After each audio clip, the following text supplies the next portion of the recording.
Hello everybody and welcome to Helping Hands' 23rd tip of the week, which will be late game. So welcome everybody, let's get straight into it. So what are we going to discuss about this time? So when it comes to late game, we're going to discuss all things to concern with late game, what you should be doing, what you shouldn't be doing, and pretty much it. It should be a short tip hopefully this week. So let's get straight into the game.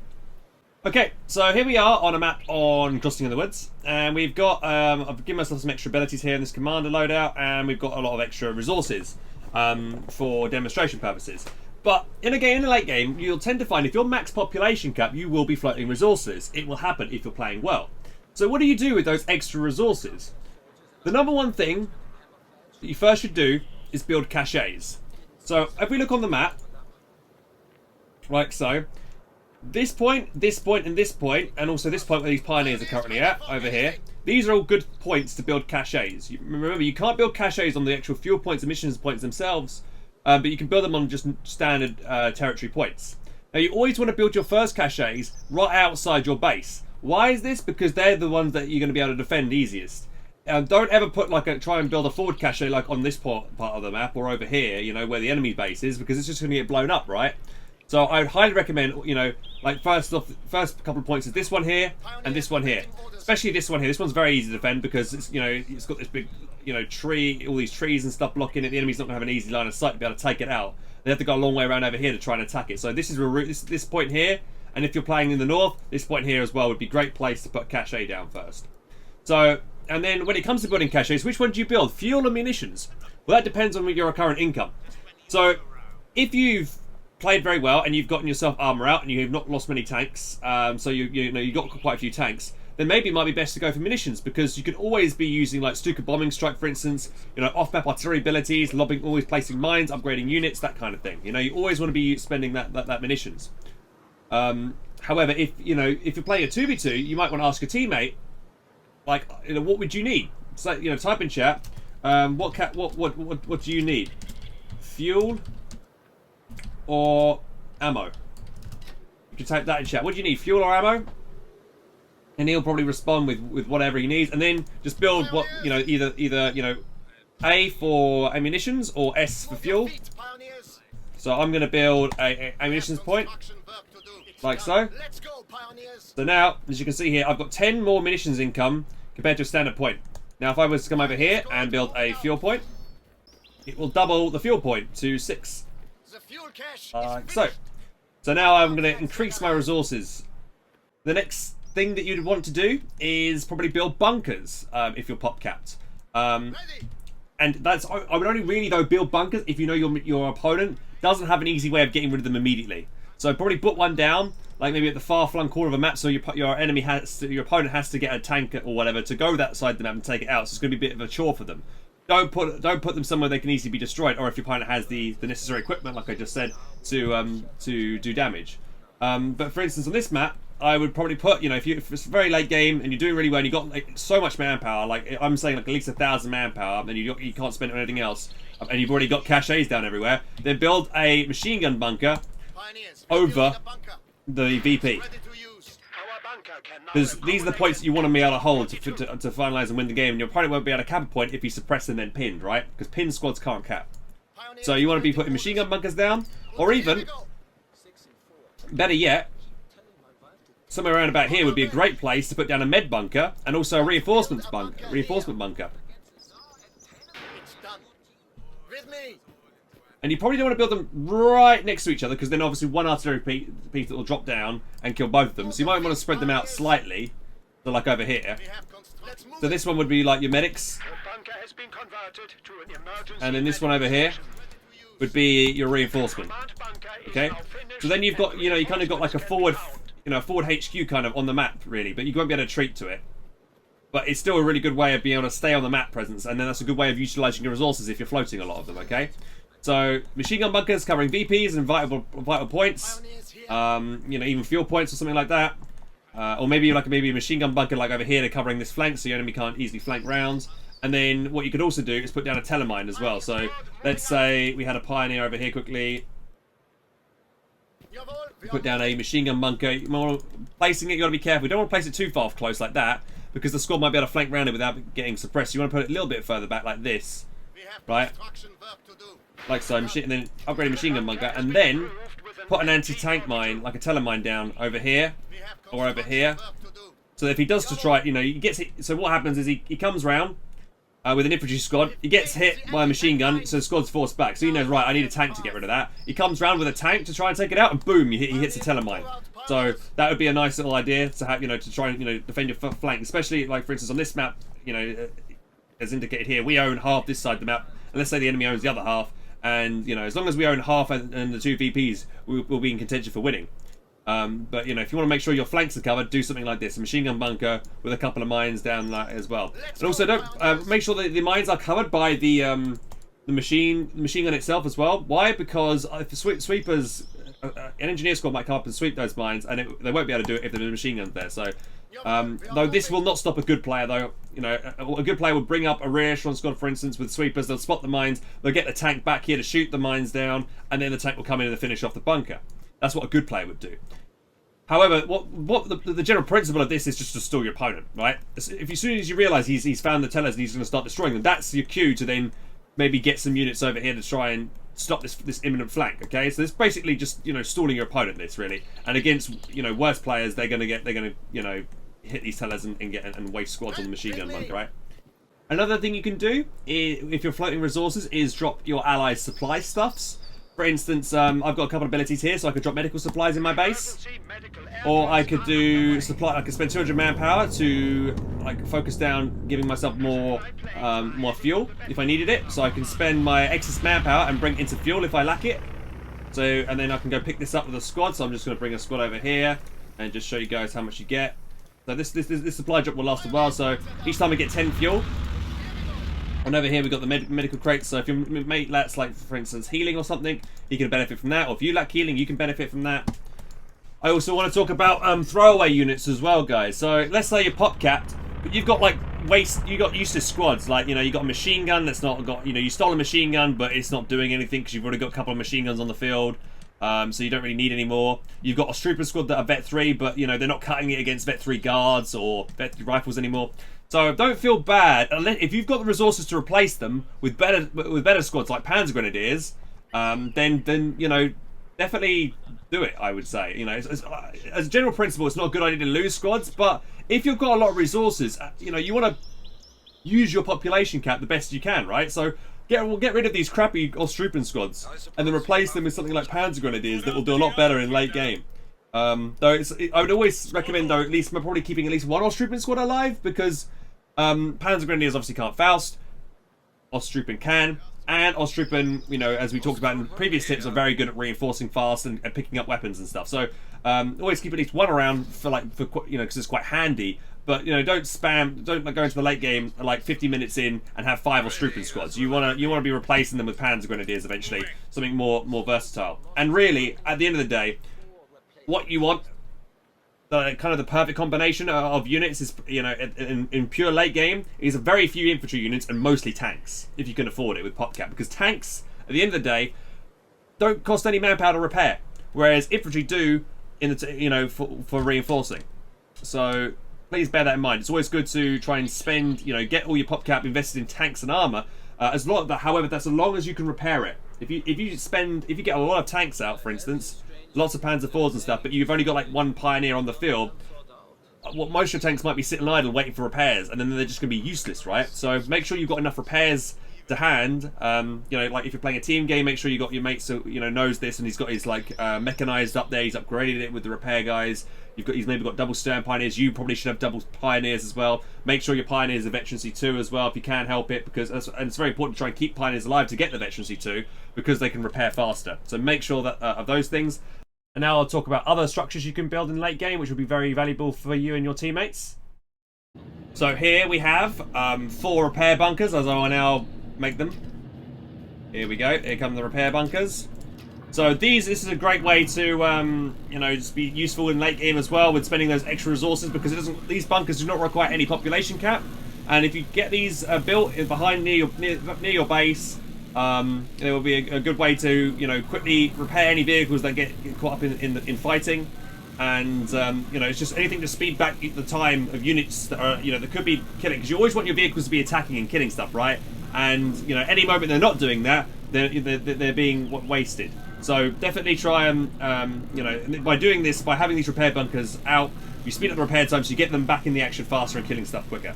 And also notice how I spread them out a bit as well. And I've also tried to put them behind the hedgerows where they can't easily be hit by direct fire. So indirect fire will only be able to hit you know, one at a time. Also because of the spacing, very unlikely that, you know, if one of them tried to do an IL bombing run, you'd only be able to hit one of these. Okay, so that's why it's very important to space these out like I've done so.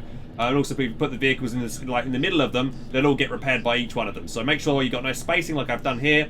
And this can exactly be replicated with the Soviets as well. And again, as you can see here, same kind of principle. Getting the Soviet repair bunkers up as well. They cost, what, 125 and 45 munitions. You spam a couple of these around in the base, and they do the same kind of job. And they don't require any population cap. As you can see, we're staying at 5 population cap while we're building these, and we're spreading them around like we did last time. So definitely try and get, you know, if you're choosing this commander, this would, you know, this would be a very good thing to do late game. Well, you know, generally throughout the entire game, constantly keep building these if you can afford it. And your tanks will get repaired really fast. So now we'll move on to the Brits. For instance, Brits could do very well late game if they put down themselves a forward assembly. So right now we're on the map Rails and Metal, and as we can see here on the tactical map, we have here on the left hand side, my base is all the way over on the left. I have a long retreat path all the way back to my base, and it would be very beneficial if I had a retreat path closer to the front line. So for instance, a good place to put maybe a forward HQ would be somewhere around here. So I'm just going to quickly put down a demolition charge here, so I can get rid of this hedgerow. Now I'll move up, maybe make myself a little bit of space here.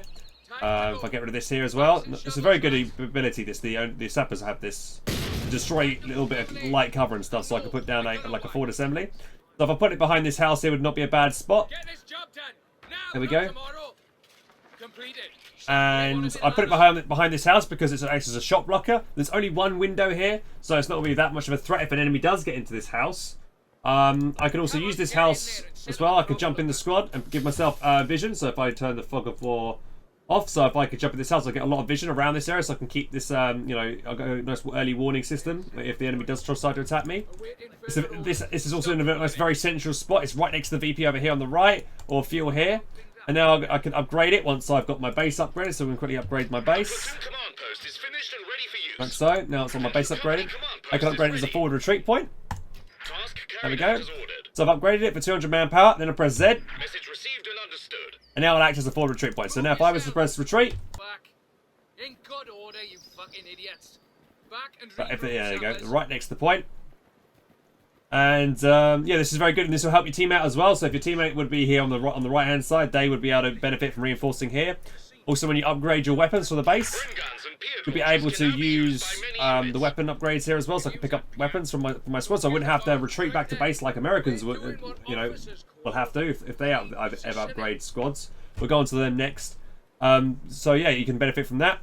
This is quite a forward retreat point, quite a forward one. I would definitely recommend putting the forward retreat point either here if you're doing very well, but probably maybe around here would be a more safer location to put it, because it's more central, it's less forward, it's not going to be easily hit by enemies. So it depends on how well you're doing. Definitely put a forward retreat point down. In late game, if you've got that extra resources, you're just floating resources, get one of these down, it'll help you out in the long run for sure. Next we'll go on to USF. So in late game USF, you definitely want to be using the Major in conjunction with the ambulance to act as a forward retreat point and reinforcement point. So here the Major, where he can be anywhere on the map, and he can press you press V to establish a retreat point, like so. And whenever this is activated, you can clearly see this with this like kind of beacon set up in the middle of the squad. And if I now select these riflemen and press R, they will retreat back to the Major rather than retreat all the way back to base. Okay?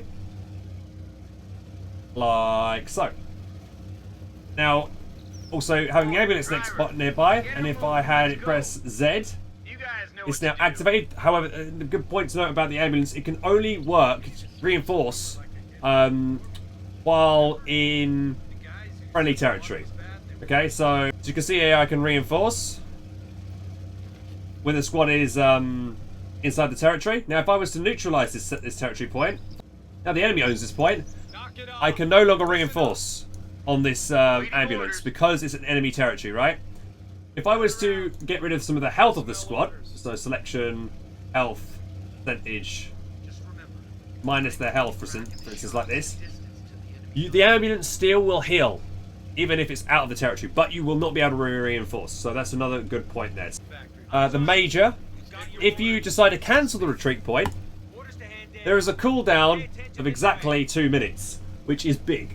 In the past, this didn't used to be the case, but now there is one. So this stops people from, like, literally unpacking and moving their major and setting up a forward retreat point all the time without any penalty. Now you have a penalty. So when you have to move your retreat point, you have that 2-minute delay before you can reset up the retreat point. So you've always got to make sure you factor that in before attacking an enemy engagement. Make sure you got your retreat point up before you have to retreat squads. Otherwise, they're going to go all the way back to base, and then that might cost you the game. For instance, because you haven't got your units up front to defend your newly set up retreat point. Okay, so make sure it's always a good idea to, with the mage, if it does get spotted, if your forward retreat point like this does get spotted by the enemy, always reposition. Next, we'll be moving on to OKW. So for OKW, you will also want to be using a forward retreat point as well in late game. So that you can be able to do that through the battle group headquarters. To be able to upgrade the forward retreat point, you need 300 manpower, and also you need 2 of the trucks from OKW converted. So that is anyone. So for instance, the battle group headquarters with the mechanized, or mechanized with the Schwer, or vice versa, for instance. I would also like to recommend that you want to be placing your Schwer correctly. And by correctly, you always want the gun of the Schwer facing towards the enemy. I see this countless times where people don't place their Schwer correctly. They just set it up.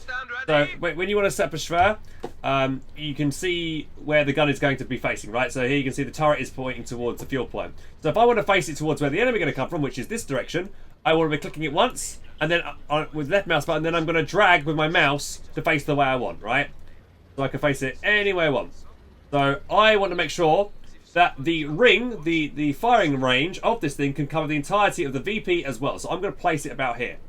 If I place it here, that territory needs to be secured. well, so make sure it's always revert. You have it like ready up and reversing in, so it's got less time to set up. And there you go. Now the Schwer is set up, and it will now cover the VP. It's also covering the fuel point and the cutoff over here. So it's a very good place for the Schwer because it's covering very vital points, and it'll be very hard for the enemy to get rid of the Schwer. Now the Schwer's up, we can upgrade the battle group headquarters with the retreat point, like so. And then I press Z on my keyboard, and now you can see the 4 beacons pop up around it. And now if I retreat these guys, they will retreat back to this point.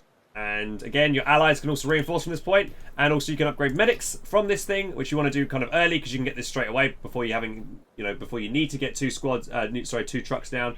So definitely get this up early, and especially on playing OKW on this side of the map, because if we look on the map right now, you can see that my retreat point is really far back, and especially if we're playing left-hand side of the map, which you normally will do when you're playing Axis on rails and metal, you will want to, be able to keep your, helping your ally out and focusing around this side. If you're constantly, having to retreat all the way back to your base, you're going to take forever. Look at this distance you've got to travel all the way over here before you get back into the meat grinder, right? So you want to be having, a nice good forward retreat point like this. I've put it here as well because these logs here cannot be destroyed. These are impenetrable. They are made with some kind of ultimate freaking wood from, I don't know, Stalin's forest, personal forest or something. I don't know. These will not be destroyed by whatever. King Tiger, artillery rockets, they will just stay there and never get destroyed. So it's a nice little thing here. So enemy and shots cannot pass through these as well. So it's a nice place to put behind this because enemies can't obviously hit your battle group headquarters, and you can use the cover of the wall to defend the truck from. And it's just a nice central spot because you can easily go to the left hand side, defend the left side VP or the fuel, or go to middle to defend the middle VP as well. So very good spot to put your battle group headquarters down here. Next I want to talk about what units you want in your army that will be beneficial in late game. So for every faction, you'll be wanting definitely to get some form of artillery, especially in team games. You want units that can wipe enemy squads. So, for instance, the Stuka from the OKW, since we have the OKW at the moment, we've got the Stuka and the Goliath. These are units that will be very useful into late game. as they will be very good at wiping support weapons especially. And, you know, for instance, other factions, you'll want, like, for Soviets, you want Katusha. For Brits, you want Land Mattress. For Americans, I mean, Scots are pretty good at that job. So when I refer to as Scots, I mean the mortar gun carriage, which you can get from the major tier tech.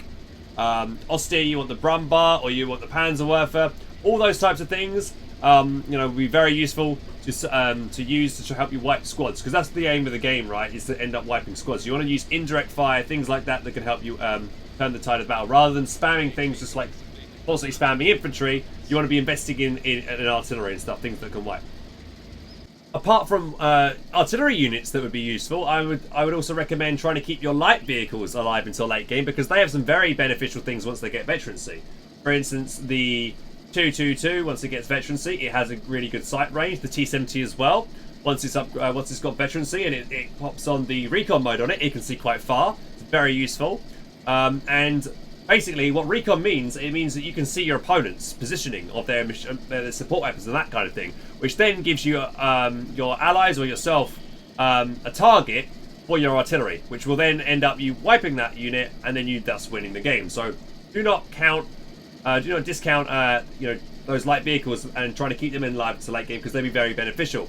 For instance, also, like if you're playing like Brits or you're playing a OKW, getting yourself, for instance, the infrared searchlight or the Valentine would be useful, because they will be able to provide you, again, very reliable, you know, very nice amount of recon to give you artillery targets. Another thing I want to talk about is VPs. I know a lot of people forget to prioritize the VPs in late game. When you fully pop capped and you've got a lot of resources, there's no point to keep going for resource points when you might be low on VPs. Right, at the end of the day, if you've got the resources, you don't need any more. So try and make sure you're prioritizing capturing VP control rather than anything else. And finally, I just want to talk about control groups as well as sweepers. So first, sweepers. Always push with sweepers first into late game, because late game people have had time to plant a lot of mines down and other types of traps, explosives, you know, demolition charge. So always push forward with a sweeper first, so a minesweeper. And then proceed that with your infantry and your tanks. Don't ever just try and rush through with a tank first, because if you hit a mine and your opponent is lying in wait with an anti-tank gun or maybe a tank destroyer, you're going to be feeling sorry. So yeah, make sure you're pushing forward with sweepers always, if you can help it.